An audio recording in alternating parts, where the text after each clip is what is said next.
so that you can repeat that. Okay. Because that's really important. In fact, it's really good for you to say it to others so that they can hear it and recognize that they say it to themselves too. That's one of the trainings that we get in this society is the need to know. We're Yes. supposed to know, and if we don't know, we're supposed to guess. Yes. That in fact, this is how religion got started. You can imagine sitting around the campfire hundreds of, maybe hundreds of thousands of years ago, and some kid says, points to the sky, points to a star, and says, "What's that, Uncle Jimmy?" Now Uncle Jimmy is on the spot. He's supposed to know. And so he can come up with any kind of story at all. And when that kid repeats it often enough, it becomes a religion. Yeah. It's so hard to say sometime. I realize how hard it is to just say I don't know. Sometimes I'm like lying, even lying to to say something, and sometimes I just have to say I don't know. I don't know. I don't know. I don't know. Yes, that in fact, um, we actually need to become comfortable in being in that state of not knowing. That in fact, ignorance, knowing and not knowing, is all over the Dhamma in the sense of the cause of suffering, the second noble truth, the cause of suffering is ignorance. We don't know. But it is a kind of a special context there in the sense of what we don't know is we don't know that greed leads to dukkha. We don't know that ill will leads to dukkha. We think, in fact, that being angry leads to safety, to where, in fact, it never does. It always leads to more danger. And so we're ignorant that way. But that's almost like an innocent ignorance because there's a really more profound ignorance, and that is that once we make up a story about something, that becomes our new fact. And so when we tell ourselves a story, especially over and over again, that story gets ground in, and it becomes then very quickly delusion or Okay. denial. Okay, because the reality doesn't fit my story, I'm going to take the story because it's more comfortable, because I'm used to it. And then that means that we don't actually like to be in a state of not knowing. Another word for that would be the word doubt. We don't like to be in the state of doubt, And perplexity, and confusion. It's an yes, uncomfortable state. And so we don't like it.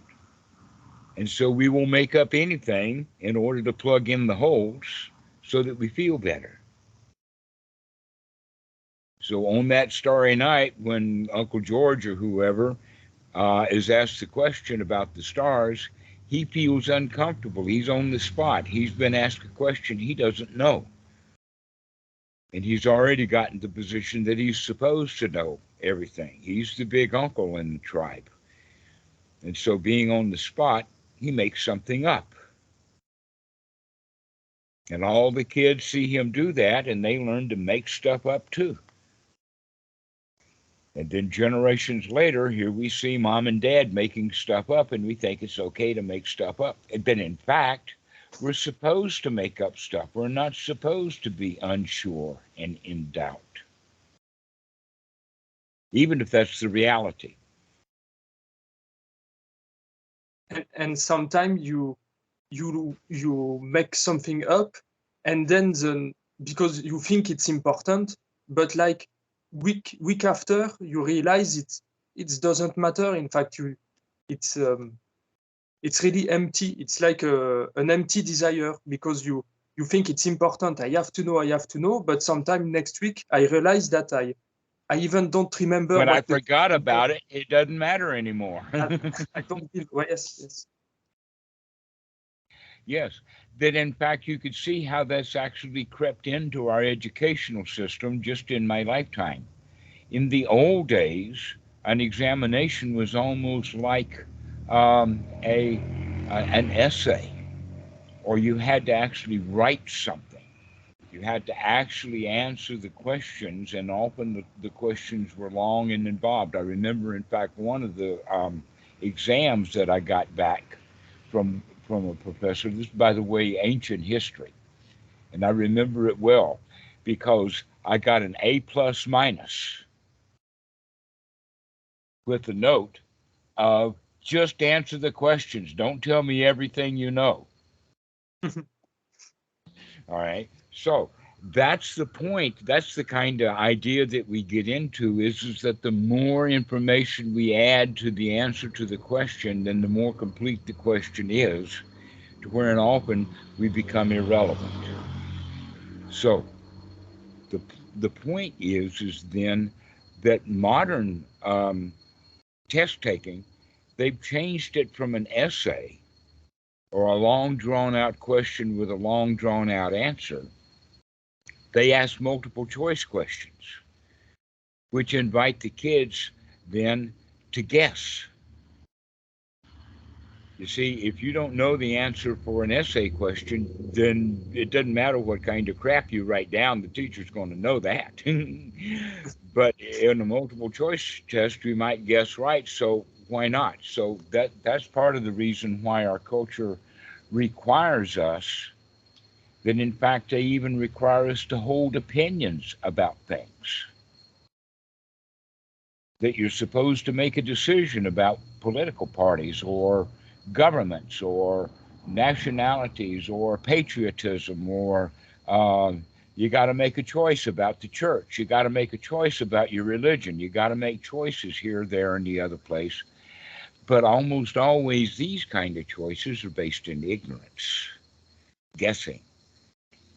And when we guess wrong and say the wrong guess over and over again, we begin to own it as if it were ours.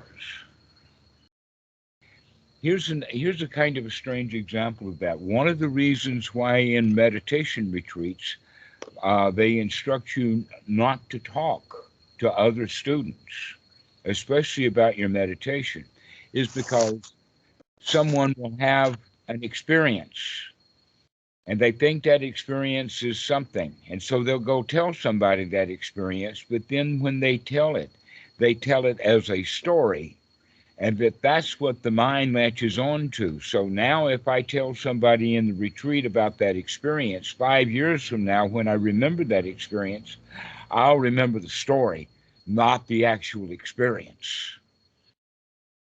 That we tell ourselves stories, and that's what gives uh, the delusion. That starts up the delusional cycle, is the stories, rather than leaving it unspoken, unsaid, and just leaving it there. We have to tell ourselves a story about it, which creates the delusion, and then we get attached to that delusion.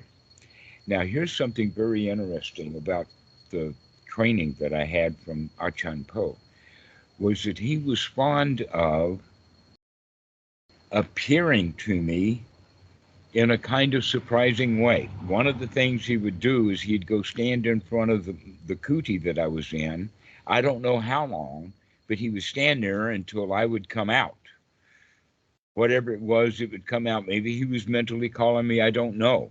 But again, to become watchful, that's actually part of the watching training that we don't get in Western Buddhism. We think that it's all about meditation, and meditation is about concentration, and concentration really is nothing but getting drowsy, etc., like that. And we often associate words like concentration with samadhi, but really samadhi means that the mind is organized and complete and whole. So while concentration removes things, often important things, samadhi brings everything together.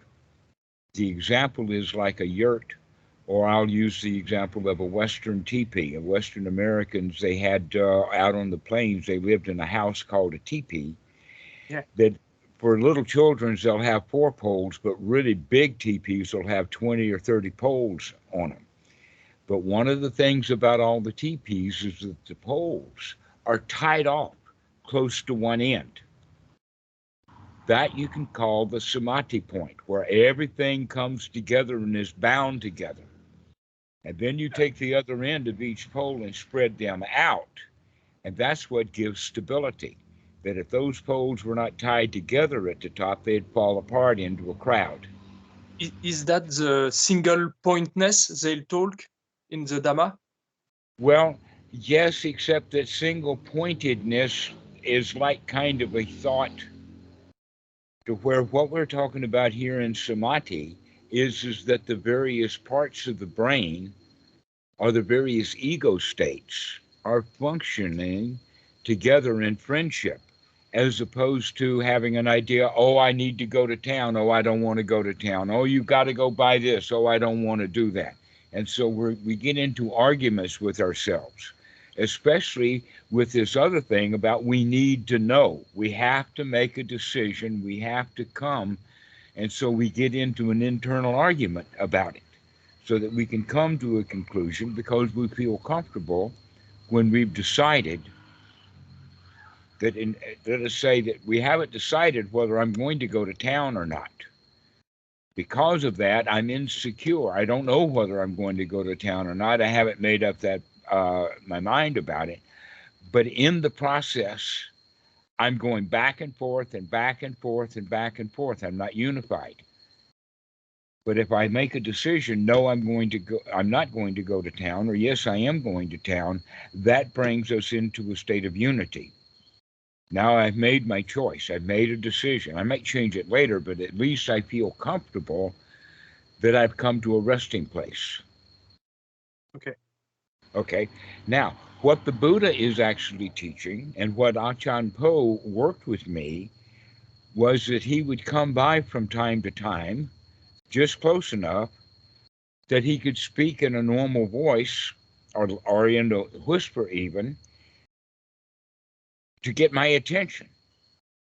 That it really was kind of a cat and mouse game that he was playing with me. This was because he didn't have much English. This was part of the teaching, was to wake me up, to be here now. And one of the things that he would say would be the English words, not sure.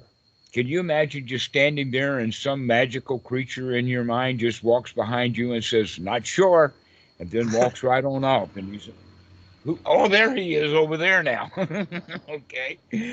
And Ajahn Po said that to me many, many times. The other one that he would use would be tatatha. And tatatha means to be here now. Okay. Okay. Tatatha means thusness, means here-ness, means wake up. I just snuck up on you and you didn't even know I was here. Right? That's what we're talking about. Being in the present moment means being in our sensory awareness as opposed to being in our thought process, daydreaming. And most of the Westerners, we spend all of our time daydreaming. When I'm practicing, I'm trying to have wholesome thought, and I found difficult to have wholesome thought. You know, talking thought in my head, like everything is okay, I'm relaxed, and also be aware of my surrounding. Okay, well, this is the skill set that we're developing. Okay. This requires practice. It requires practice to begin to have wholesome thoughts. That in fact, the wholesome thoughts is the very beginning, and it's also the most important. And here's why. It's the basic training of the mind. The basic training of the mind is to come out of our dreams and do something useful instead. The wholesome thoughts. So we could say then that the analogy that I use is imagine that there is a wild horse, a stallion, and that he roams all over the place, except that he can unwisely get himself caught in a box canyon. He can fall into a ravine. He can fall into a thicket. He can get caught and captured and whatnot like that. And so it's dangerous out there. So, what we can do for our horse is put him in a pasture. Now, a pasture is a large field that Yes. has really good things to eat that horses like. And he will be safe in that pasture so long as he doesn't jump the fence and go out into the wilderness. Okay? So we can actually think of then as having wholesome thoughts one after another is for us to keep our pony brain in the pasture, in the pleasant place where there's lots of stuff to eat and interesting things happening and all of that, but it's also safe. It's not dangerous. And so we begin to then fence in the mind into the wholesome. And then the next process would be that in order to train this pony, this horse, we have to first corral him. And so we take it out of the pasture into the corral, which is like 10 meters by 10 meters, something like that. Maybe even smaller, maybe 5 or 6 meters by 5 or 6 meters. So in that regard, we can do that with the mind, and the way that we can do it is by taking an object. And in Tibet, we would have maybe a tanka, or the monks might take a chant, or we can take a song and do it over and over and over again. Now that really corrals the mind. It keeps it in a small place. And then, if we need to do any medical work with the horse, we can't keep him in the corral. We have to put him in a stall where he can't move around. Very little place to go. So that then we would call it a mantra. When we can get a mantra going, that means that we've taken it out of the, and see, most people, they come right out of the wilderness into the mantra. They can't do it. They don't have the skills. So we have to move the wild pony mind out of the wilderness.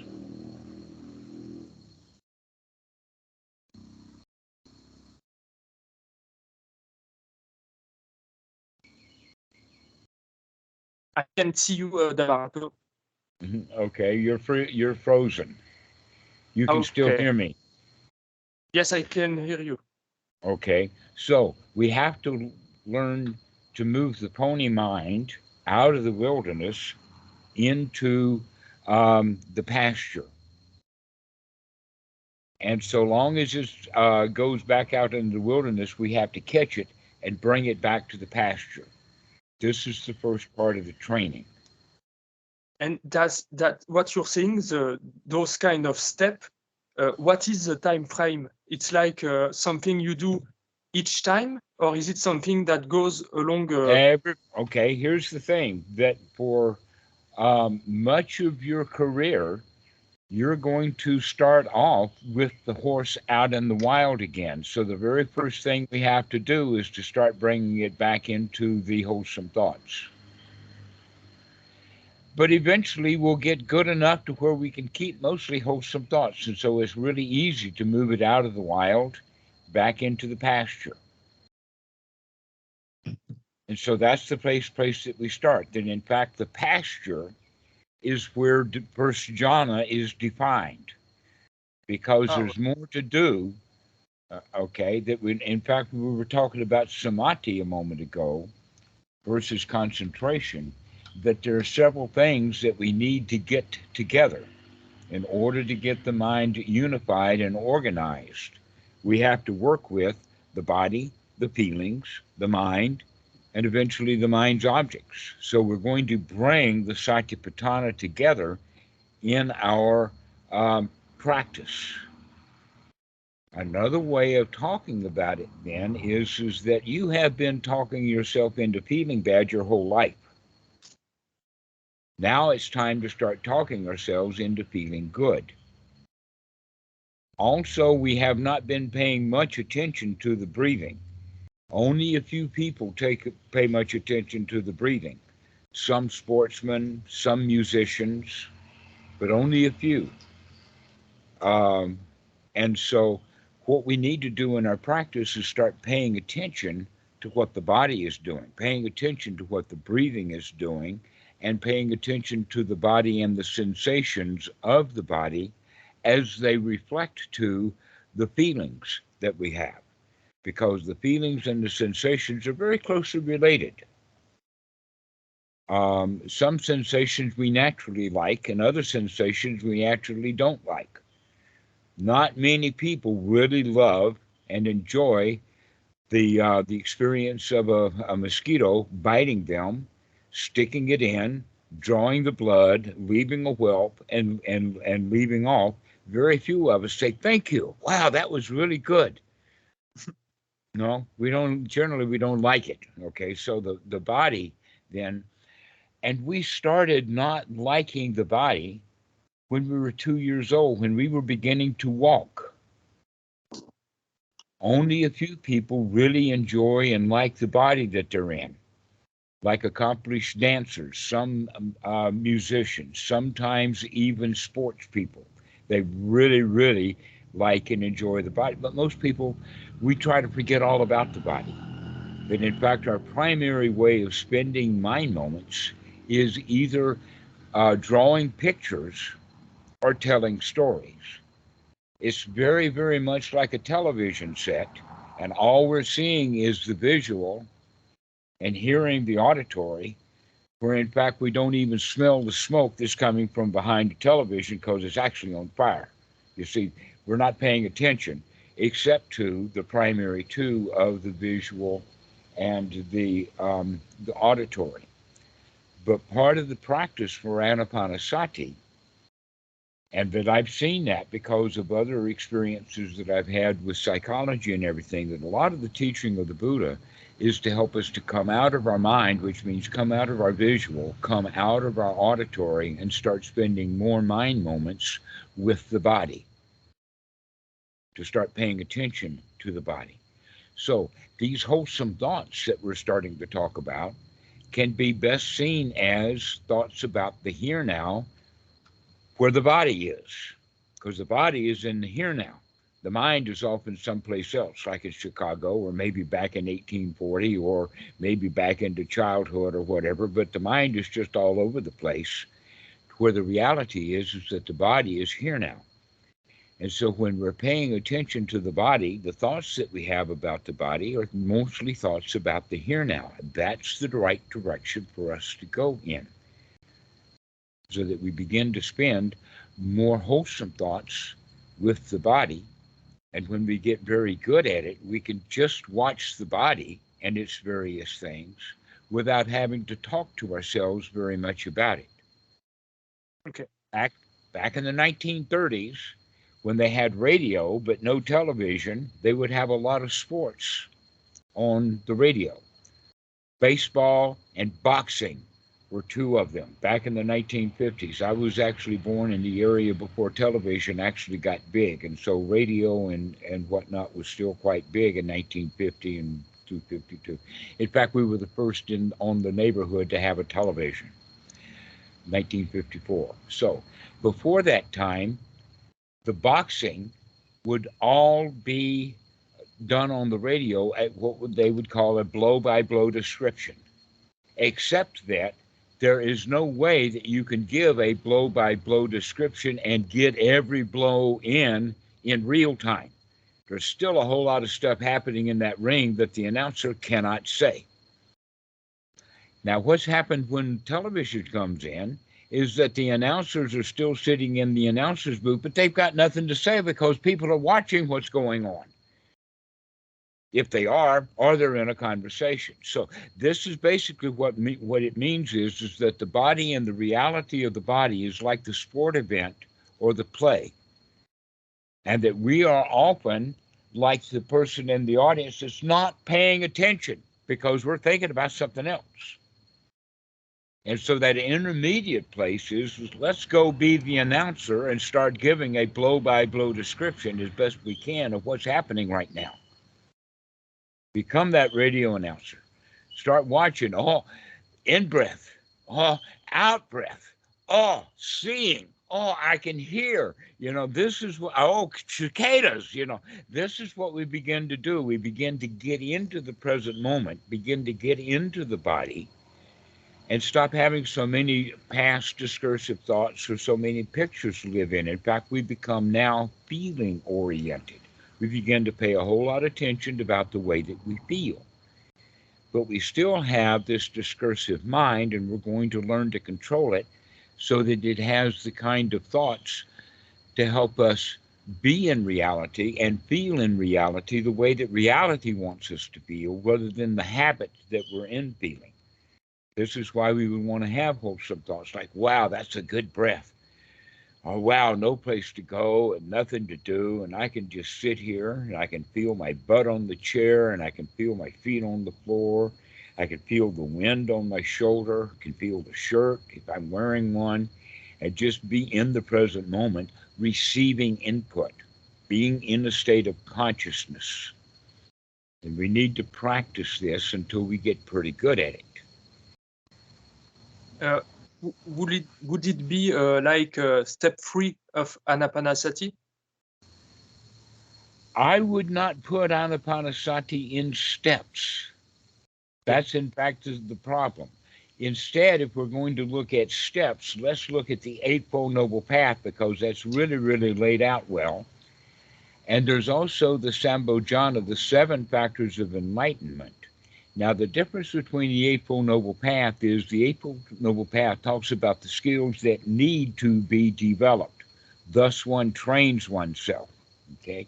And the 7 factors of enlightenment is the example of that training in its completion and fulfillment. Okay. But it's still the same sequence, or almost the same sequence. In the sequence of the Eightfold Noble Path, right view comes first.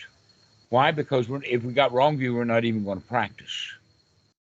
So right view comes first, and then we develop the skill of sati. And as we develop sati, right view becomes refined. And this is then the practice of the Mahasi method of remembering to look, to note, to see, to wake up. But that's not enough. There's more to the path than just those 2 things. The third one that we do in order almost instantly, let us say that we can divide a second into 10 parts. The first 10th of a second is to remember. The second 10th of a second is to look at what's going on. And the third 10th of a second is to make a change. Right effort. Okay, the right effort means to make an improvement, to make a change. And in fact, for most people, it's coming out of the thoughts into the reality of the senses, or coming out of unwholesome thoughts into wholesome thoughts, or coming out of or at least seeing that these are unwholesome thoughts and intending to get rid of them, to throw them out. And the best way to do that is by having wholesome thoughts that have to do with this present moment. So when thoughts are about the past, what happened yesterday, it's possibly, not necessarily, but it's possibly unwholesome. But if you're having thoughts about right now, you got a better chance of it being a wholesome thought. That most of our fears, most of our dangers are in the past. That in fact, present day dangers often aren't present day dangers, they're present day thoughts about dangers in the past. The reality is that we're actually pretty safe right now if we just look at it, instead of feeling like we're afraid, because we can make up all kinds of things to be afraid of.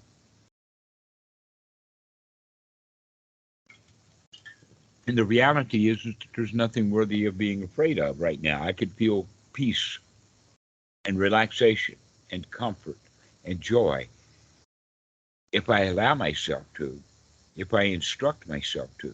And in that regard, the mind becomes more unified. Another way of talking about it is that we start having nurturing thoughts as opposed to critical thoughts. Critical thoughts are about, oh, I need to adjust my posture. Or critical thoughts about, I wish the bell would ring. Or critical thoughts about, I got to get out of here.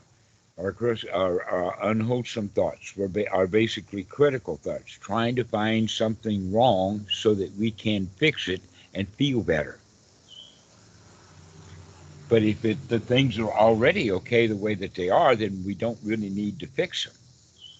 to feel better. We can just automatically feel better. So what we're going to do instead of going all and doing all of the work, we're just going to tear up the to-do list. Go short circuit that whole thing. Oh, there's nothing to do, and now I can relax. As opposed to, well, I've got this and that to do, and then I can relax. Yeah, and sometimes I found it's more complicated because even sometimes what you say, Dhammarato, I sometimes internalize it and I say, oh, I have to do that. Dhammarato said to do that, and when I do that because I think you said that, it's always it's I don't know how to say. It's like it's coming from the outside and not from the inside. And when it comes from the inside, I can relax and I can have sukha even. But when it comes from the outside, it's like I'm doing it because someone asked me to, and Right. I think You made a rule out of it. You're doing it with that. You're doing now with the Dhamma what you've been doing with everything else your whole life. Make a rule out of it. Oh, you should do this. And that's killing the joy. Honestly, that's actually is pointing out that there is no joy. That's what that pointing out is. That's the critical thought. Oh, you should do this. Yeah. Never mind who you heard it from, but you can put the name Dhammarato. Oh, you heard that from Dhammarato, and now we've made it a rule. Now that's your fault. Yeah, now it's my fault. Exactly. So when your meditation sucks, it's my fault. I got it. I'm going to complain. I'm going to write a complaint to Dhammarato. Yeah, right. To the Mahamudra, exactly. I got it. So, when we can see we doing that, that's an aha, I see that. I'm glad I see that, because now, instead of practicing according to the way that I've been told, I can actually practice happily. Yes. Because that happiness has got to be yours anyway. That nobody knows what's going on in the mind of another person, which means that no one can fix anyone. That everybody's got to do their own changing. And when I remember that, it's so, when I have the sati of that, it's so much easier to go along with people. Even with my wife, sometimes I realize I'm trying to fix stuff. I'm trying to say, no, you have to do that. It would be better. But in fact, I don't know. I have a clue for myself. So actually, that's a really, really wholesome thought that you just brought back up. I phrase it differently in the sense of not sure, which is different than I don't know, but not really not sure about that. Because if we can accept that we're not sure about anything, that gives us the freedom to be okay without having to collect all of that knowledge. I mean, there's just so much. I mean, have you give an imagination then would be Compton's encyclopedia or some big one, you know, Webster's got an encyclopedia, 20, 30, 40 books are all like this, okay? And only very rarely will you find someone who can recite the entire encyclopedia. Most people, we don't even have that much, okay? But guess what? An encyclopedia doesn't even take up 1% of a really, really big library. And in fact, they could have 20 different volumes or 20 different editions of encyclopedias, and it still be just over in the corner. The amount of massive, vast human knowledge is completely beyond any one person. And guess what? The amount of human knowledge is growing much faster than any one human being can get smarter. So it's a losing proposition. And yet we all have the feeling that I want to know everything. And that's not possible. The question is, do I know enough? And that's where it comes into. This is why Achan Ko harped upon that issue of not sure. Because you've already got enough. Why should you worry about not knowing this, that, and the other thing? Because you've got enough. Make sure that you've got enough and then be satisfied with that. And what do we need to know? How to be happy, how to be friendly. And we don't need 99% of Buddhism.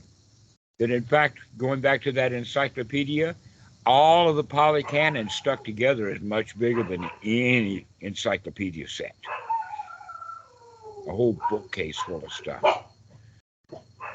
That, in fact, I think that it's Polytech Society is the only place in the world where you can buy the complete set, and in fact, that's what they want you to do. They don't want to sell individual books; they want to sell a whole set, and it's like $4,000, $5,000, $6,000, $7,000. I don't know how much it was. Years ago, it was $2,000, so I assume it's triple that price now for the whole. And no one. I mean, they put them in some libraries, they put them in Watson, whatever like that, and no one goes through the whole thing.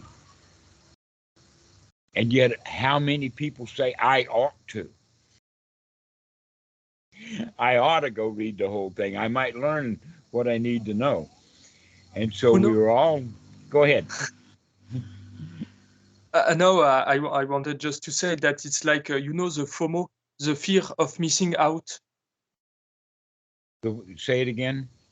FOMO, FOMO, fear of missing out. It's when you have the fear of missing something.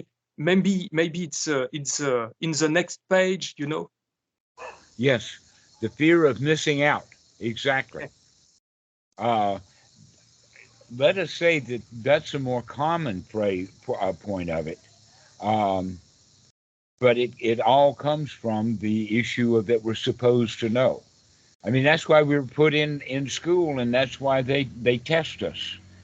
They've done some schools that have been experimenting with letting the students learn without ever giving them a test, to trap them into that position of, oh, I've got to know what the teacher is saying, but rather give them the freedom to have fun learning. That's in fact what we often don't have, that when we're supposed to know, then it's not fun. It's almost like fulfilling an obligation. Oh, I was supposed to know that, and then I went and learned it, and so now I know it because I was supposed to know it, rather than relishing how much fun it is to find out something new. Yes, when it comes from the inside.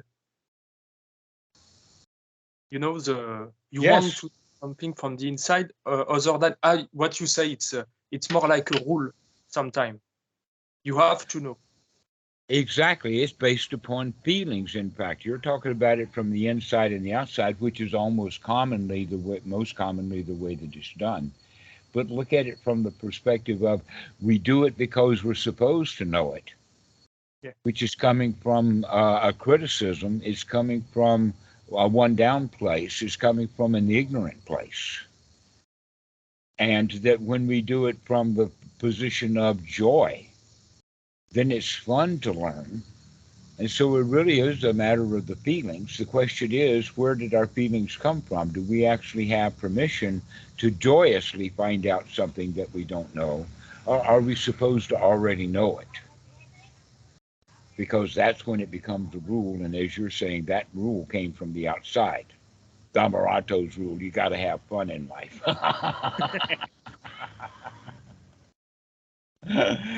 So when we internalize that, what we actually mean instead is that we change the way we feel about it.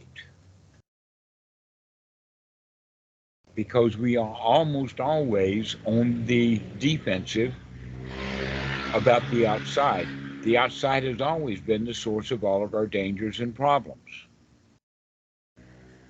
And so we're not very friendly with each other in society, and other than the fact that we're supposed to. And those kind of rules are breaking down now in politics and otherisms and all of that kind of stuff. But it's still a rule.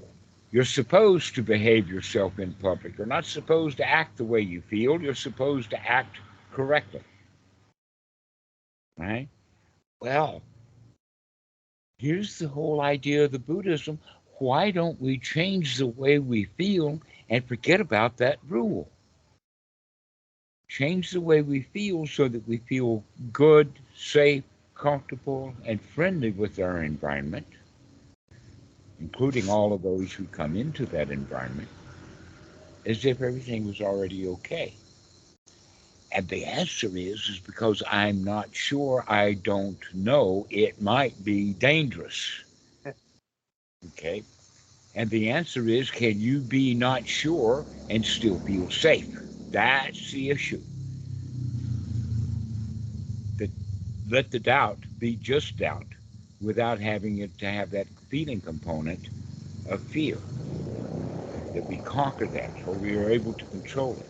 And so we actually relish and have fun with, I don't know, not sure. And generally it's because it doesn't matter. That in fact, that's the thing. If we're not sure and we don't know, and perhaps there's no evidence at all, then of course it doesn't matter. It couldn't, because it has no effect. An example of that is there a God?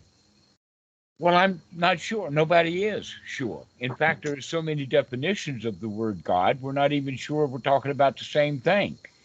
We're just not sure. But some people cannot be comfortable not sure. They've got to make a decision in their mind one way or the other. Definitely there is a God, or definitely there is not one. And that's part of their worldview. But there's a better worldview, and that is said, well, let's see some evidence. Until then, I don't have to care.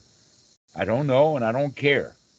Why? Because it's doing nothing that I should care about. Not only is God that way, but heavens and hells and rebirth and reincarnation and magical powers and all kinds of other stuff that we have no evidence of means that they're all irrelevant.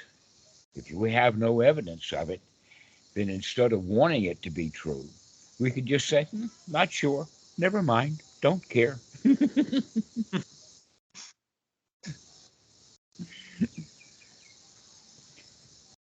But when people have their feelings attached to that, like, oh, I'm going to die, I don't want to die. Oh, I'll be raised from the dead because I'm a Christian and I'll go to heaven and I won't die. So that makes me feel good because I don't have to deal with death. But the reality is we're all going to die.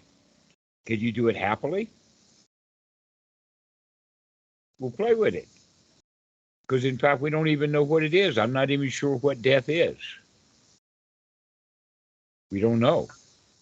And also, I found that when you have that attitude of be okay, that you don't know everything and that you're not sure, also, I don't know how to say that, the world is more, there's more wonder, because you think more carefully, because as you don't know, you look carefully, and so there's more wonder in everyday life and in everyday situations.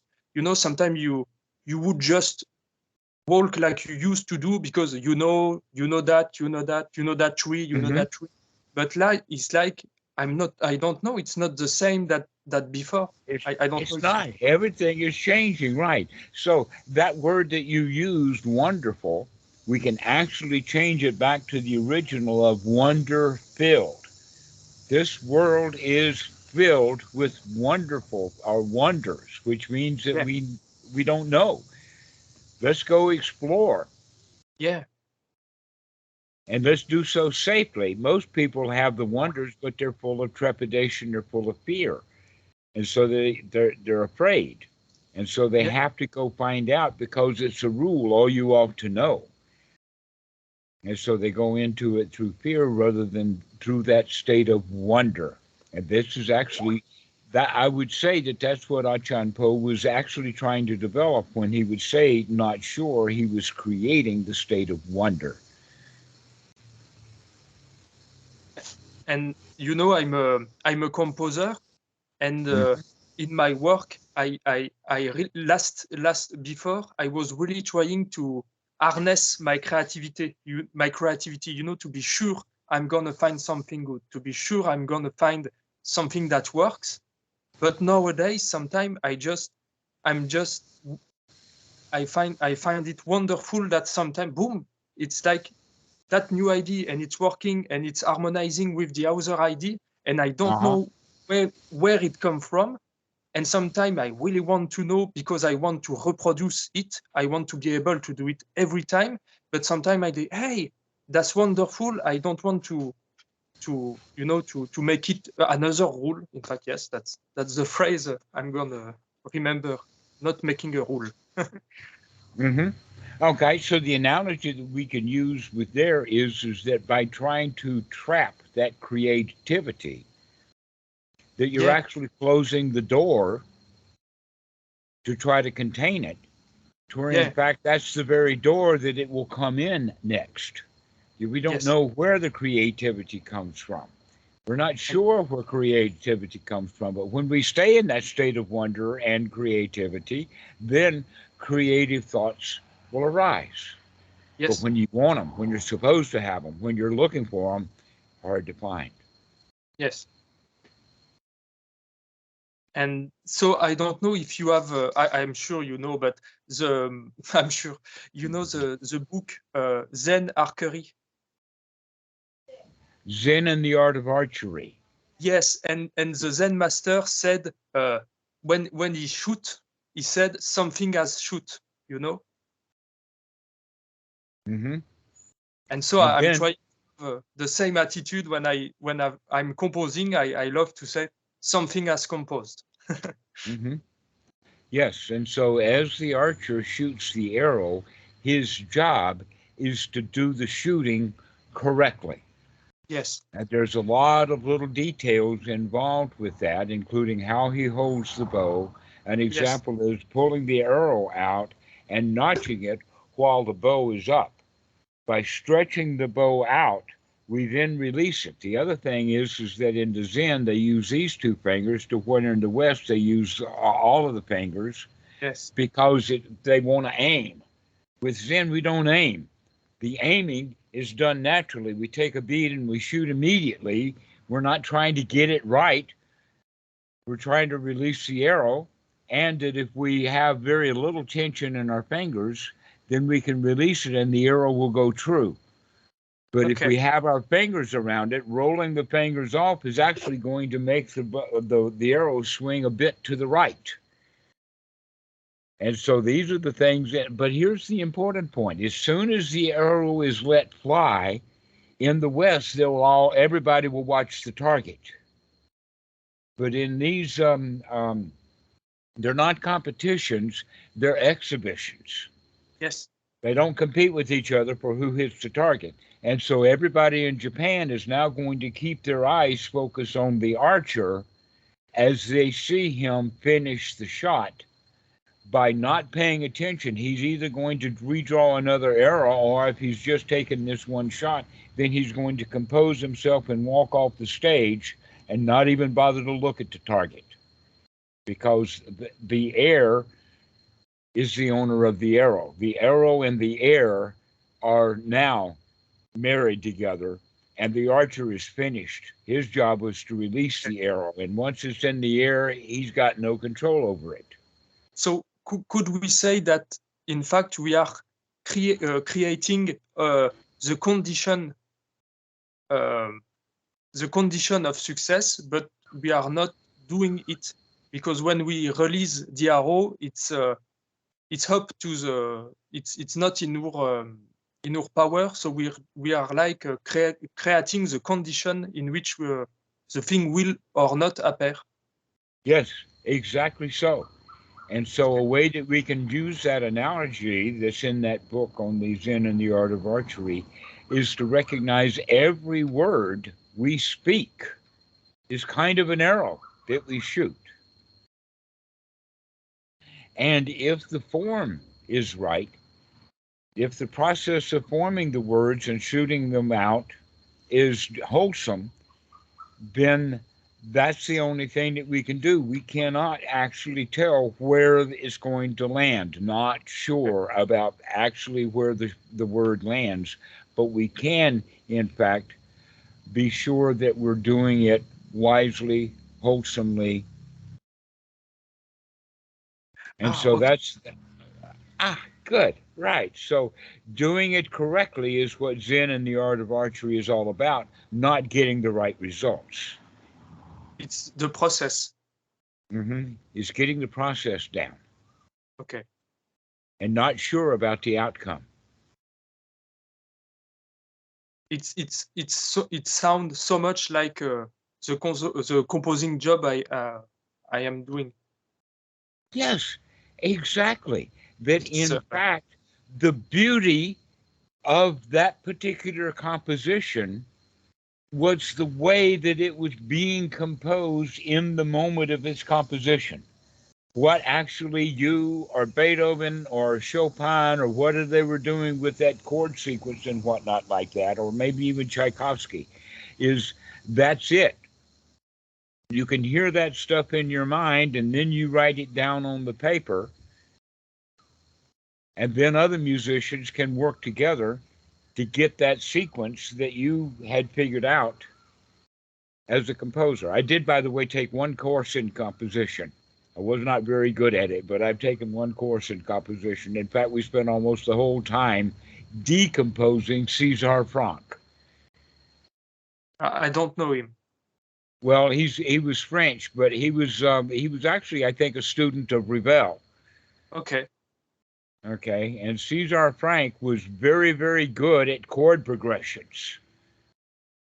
And that's what they were trying to teach in this particular course was these chord progressions. And in fact, we got introduced to new chords and new terminology just by using César Franck because he was modern enough to be right into playing with what is harmonious. But can a tritone be harmonious? Generally, no, but when it's in correct place, it can be fitting correctly. And so this is why I think that composer was taught was because it was a bit more modern than the standard chord sequences that are used. But it still has to do with the cadence. It has to do with the timing, the tempo, and the resolution. Yeah. That chord resolution is often the whole point. I forgot who wrote it, but there's an etude. Okay. I think it's in E minor. And the thing about this one particular etude, it goes a couple of minutes and it never resolves ever until the last chord. Never gets a resolution. Always goes from what you think it's going to resolve, and no, it just keeps going in that cadence. So that's a kind of a toy. But Western people, they expect it to actually come to a resolution. We feel good when the chord resolves. When B goes to C, basically, is what I mean. You know what I'm talking about there. When that seventh goes to the octave. Okay. And we feel good because of that resolution. Yes. But if we can keep the tension going, then that keeps that anticipation building up until it finally resolves. Only in some cases it never does. Like in horror movie, they do that a lot. Yes, in movies they do that a lot. They keep building and building and building and building. It's tiring. Yeah, they never come to any resolution. So this is then the way that we can understand life. Is life never comes to a resolution. It's always one complex chord change after another after another. The tempo and the harmony will change, but it never comes to any resolution at all. so we can live our lives with not sure, because we don't know when it's over. Uh, Yes, I uh, really like to have musicians as friends, because I've got a lot of old music that really fits in with the Dhamma. There's yeah, a lot of musical uh, systems fit right in. That, in fact, that's also true about a concerto. That the pianist in front of an audience who's playing a concerto, like I'm kind of a favorite of Grieg's, but I like Rachmaninoff's also, and then the old standards. But the point is that we have to get it right. So, in fact, you could say a concerto is Zen and the art of piano. You got to get it right. And so, most of the musicians who get up to that step, they have to pay really, really close attention, yeah, because it's so complicated and so correct, and get every note right. And that, in fact, there are going to be disharmonies built in. Will the audience be able to tell whether this note was written in that concerto, or whether you plubbed it up? And so they want to make sure that they get it right. Okay. And then there's a stage beyond that. And that is the stage where we can now, and very few people get to this stage. In fact, the only one that I know of that would be kind of at that level would be Rubinstein. Have you ever heard of Arthur Rubinstein?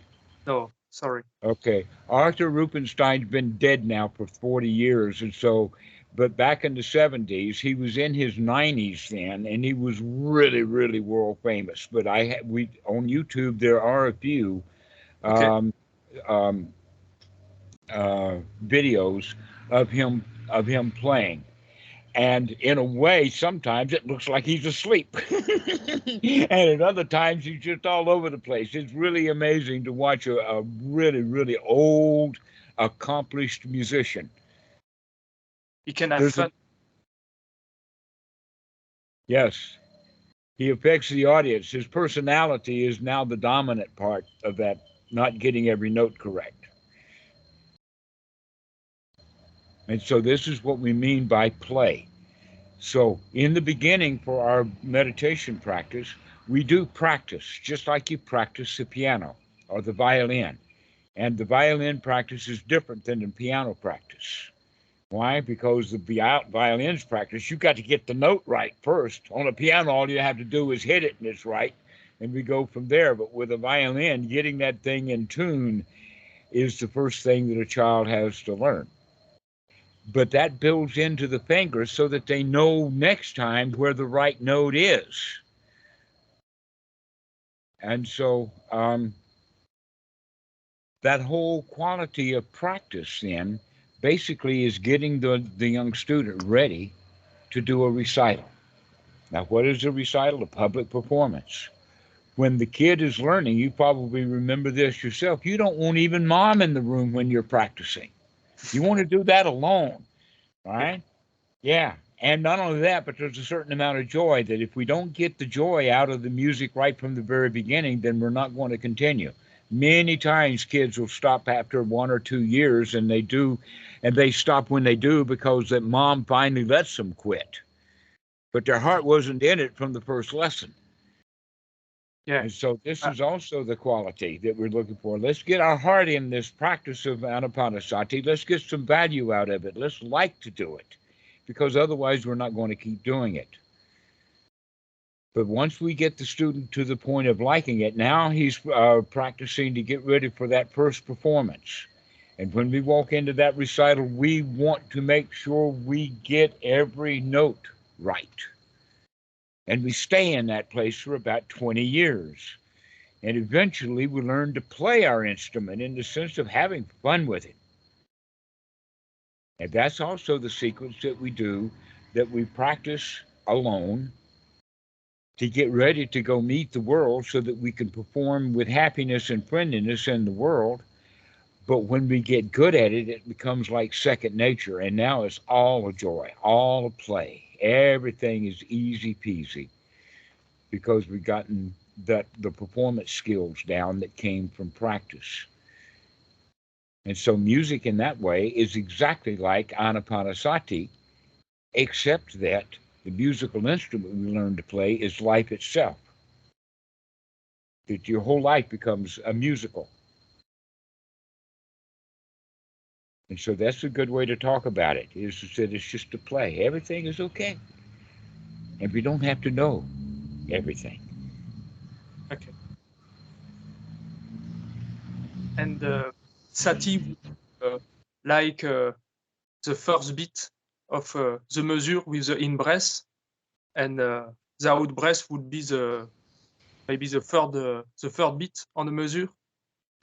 Actually, the sutras talk about sati on both the in breath and sati on the out breath to make Okay. sure that this is an in breath that's long and make sure that this is an out breath that's long, that we actually play with them like that in the sense that the breath itself becomes a training for the sati. So that Okay. we can, if we can remember to breathe correctly, that also helps us to remember to have wholesome thoughts correctly also. In between those in breath and out breath, there is the wholesome thought. Um, Actually, it depends upon how long that you're holding your breath. I mean, you could be underwater and holding your breath for a long time and have all kinds of thoughts. But generally, what we're shooting for is to have a gap between the in breath and the out breath. And that's a good time to, or a place to listen to the silence. Okay. That in fact, we've already mentioned it a little bit about putting the horse in a stall by having a mantra. Okay. What that means then is that, like Budo is a very common one in Thailand, but you could also do a more sophisticated one like Om Namah Shivaya. But Bu would be on the in breath, and then Do would be on the out breath. And if we can get the mind down to just one word, we're pretty close, okay? But when the mind is all over the place, it's hard to still the mind. So the first thing is we want to put it into a corral, and then Okay. put it into a stall. Give it very little to do. Okay, so when the mind is now doing the boo on the in breath and do on the out breath, if you let that out breath out without taking an in breath for 1, 2, 3, 4, 5 seconds, we can actually get the mind to stop. And what we want to learn to do is to peg the in breath with the beginning of the thought. And we don't let the thought begin until we breathe in. And so when the mind starts up again, that's the time to start breathing again. And so we can play that game. How long can I go between breaths before I either one have to take an in breath or number two, I start thinking that I have to take an in breath. Now, here's what happens in there. When you recognize that the mind actually is quiet, that gives you such jubilation that you jump for joy and you start screaming and shouting about you're not in that state of no mind now. That when you go into the no mind and recognize it, it's yeah, I can do that. But then it's gone. So now we got to go back and do it again. But if we think we can get it the second time, because we want it, we had it, we can have it again, we're not going to get it. No, we have to go back and practice with the breathing, that we can Okay. actually get the mind to stop by intentionally using the breath and a little jingle. And it doesn't have to be Budo. Then, in fact, another one, this is funny, but this is the one that we can use, is coca on the in breath and cola on the out breath. Coca, cola. Taste it in the mouth. Okay, can feel the bubbles because we get into it like that. And so that means that we can actually begin to change the sequence and the timing, etc., of the thought patterns that we have. But we're already able to do that with making them wholesome thoughts. If we can't make the thoughts wholesome, how can we possibly get them to stop and transform from a thought into a feeling. Okay. That's what we're looking for. That's the place where that wow becomes the piti of the second jhana, because the thoughts have been quieted down. Ah, Or when we do feel so good that there's no reason to talk to ourselves anymore about it, we just change our focus into how good we feel. Wow. And then we can see that the how good we feel is quiet. It's got no discord. It does not have that blow by blow description anymore. We're at the fight, or we're at the game, rather than just hearing about it. okay. So in fact, uh, we can't stay in the first jhana, because when we feel the piti, then we don't think, and so we are in the second jhana. That would be the That, second jhana, is when we're not thinking at all about how we feel. We're too busy actually feeling that good. okay. Okay. That our consciousness is into the sensations of the feelings, not the discourse or the running dialogue about it. That's the and we can do that. I mean, there are actually procedures like the one that I just gave you with a mantra, just slowing it down and then letting it rest. And But so we the can't first jhana. have boo and then a whole bunch of thoughts and then a do and then a whole bunch of thoughts. That's not going to help. We have to actually get the mind down to just having one word for that whole in breath and one word for the out breath. And that would be the first jhana. And that would be the entrance into the second jhana. That's the fruit of the first jhana, is getting the mind so still that it's ready to stop. Ah, okay. So when I'm doing that, I would be already in the first jhana. Hmm. That when you're actually paying attention to how good you feel, rather than thinking about how good you want to feel, that's the second jhana. Okay. We take piti as the object, and it all feels so good. And It literally is beyond words. okay, okay. So I think I don't have for now really feel that pity so strong. Okay, well, never mind. Play with it. It's a toy. So I play with the wholesome thought, To play with uh, the wholesome thoughts, exactly. and See then if one sometime I would have the pity, and then I would choose it as an object. right, and then choose the piti as the object. Exactly. Hmm. The first real object that we're going to take is the ability to keep the thoughts wholesome, one after another. Okay. Which in the sutta it talks about, you take the object of applied and sustained thought.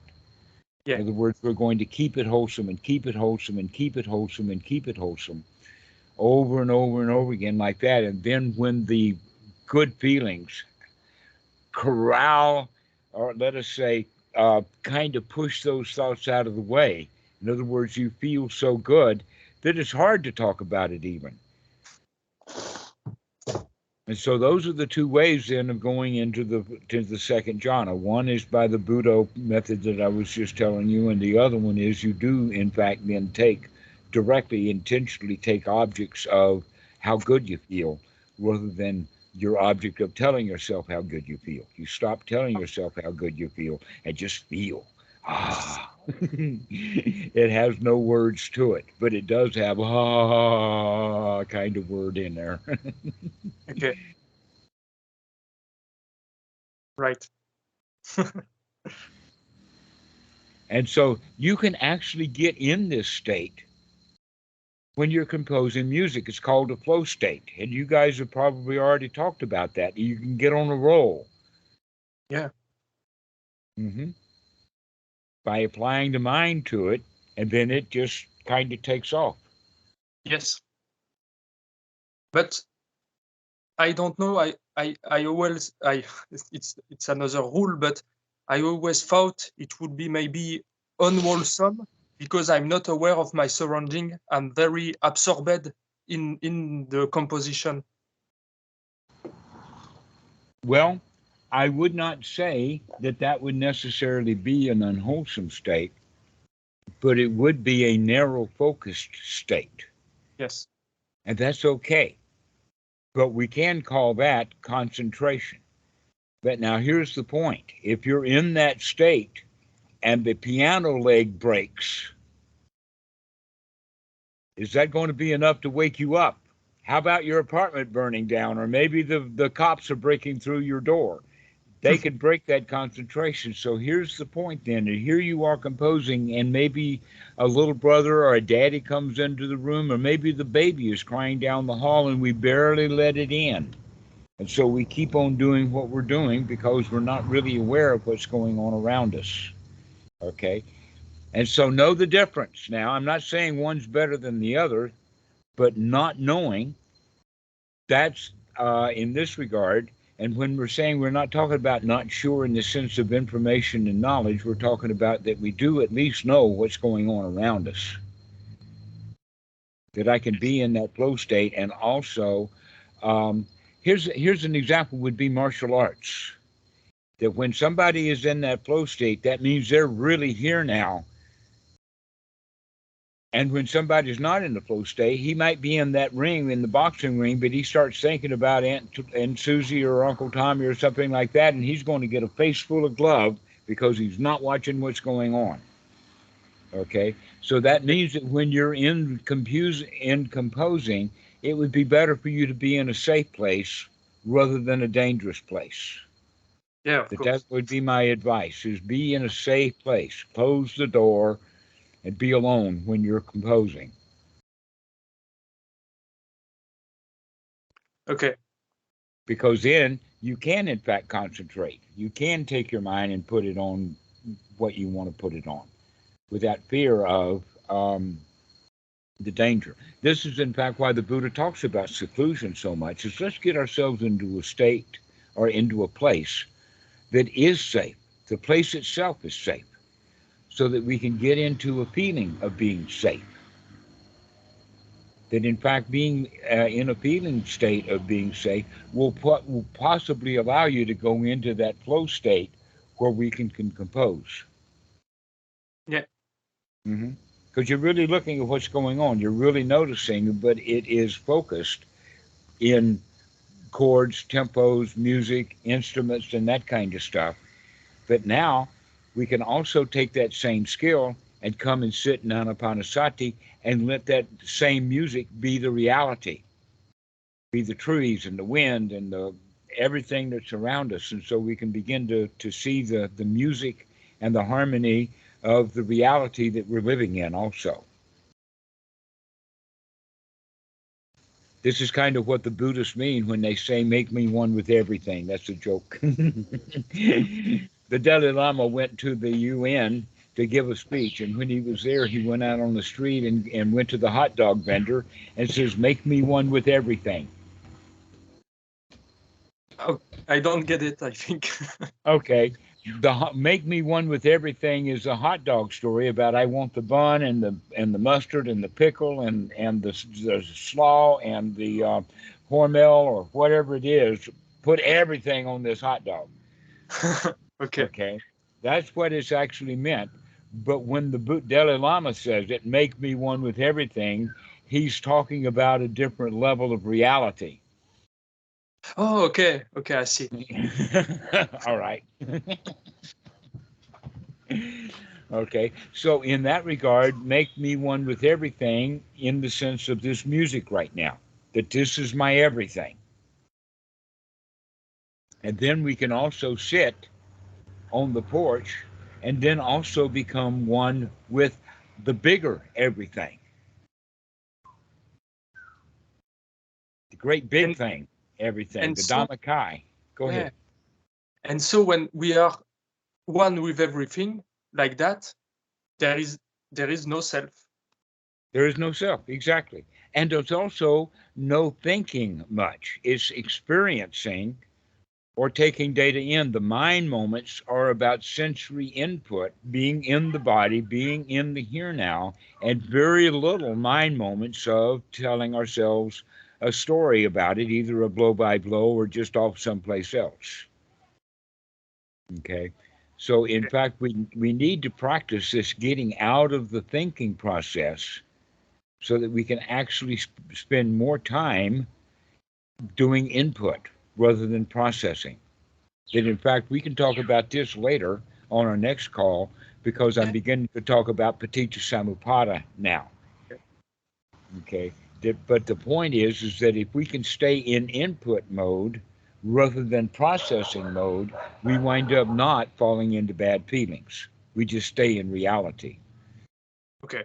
Or as the way that I say it, just enjoy the show. You don't have to figure out who done it. You don't have to figure out who done it and then compare your ideas to what the end of the show is. Just enjoy the show. Yes. The not sure seems to be really a key ingredient. What's the key ingredient? Uh, to be satisfied, to don't know, to be not sure. To be dissatisfied, not sure, curious, Yeah. waiting, eager, enthusiastic. This would be the words that we would use as opposed to, oh, I already know everything. Or, oh no, what if this could happen? Okay, so it's a different kind of not sure. Yes. Because it's an anticipation. It's that doubt is a hindrance, but doubt plus joy is enthusiasm. And now we're going to watch. We're going to enjoy it. We're on an investigation trip, as opposed to a poor pity me trip. Okay. So Uh-huh. doubt, fear would be confusions. Yeah, doubt, fear, and confusion are all wrapped together. But if you can add joy to that, then it becomes um, uh, enthusiastic. It becomes curiosity itself. I'm curious. I'm waiting. Here I am. I'm standing at the door. Let's watch what happens. Let's open up and see what's going on. That's a different attitude, you see. So we have to develop that attitude. And by the way, in Anapanasati, or basically know the Eightfold Noble Path, that change of attitude is called Sammasankappa. It's the fourth item. The first one is to remember, to look, to make a change, and then congratulate ourselves. That congratulation is a change of attitude from being the victim into being the winner. We can do this. And so that whole idea then of the satisfaction that comes from being able to do it allows us to be in that state of not sure because it's not dangerous anymore. Okay. Now we can investigate happily. And there's a whole lot of stuff going on. Watch closely now. There's a lot of stuff happening.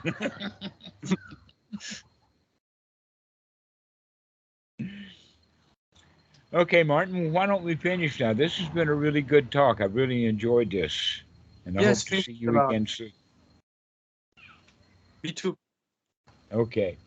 Well, we'll see you soon. See you soon, Dhammarato. Okay. Bye-bye. Bye-bye.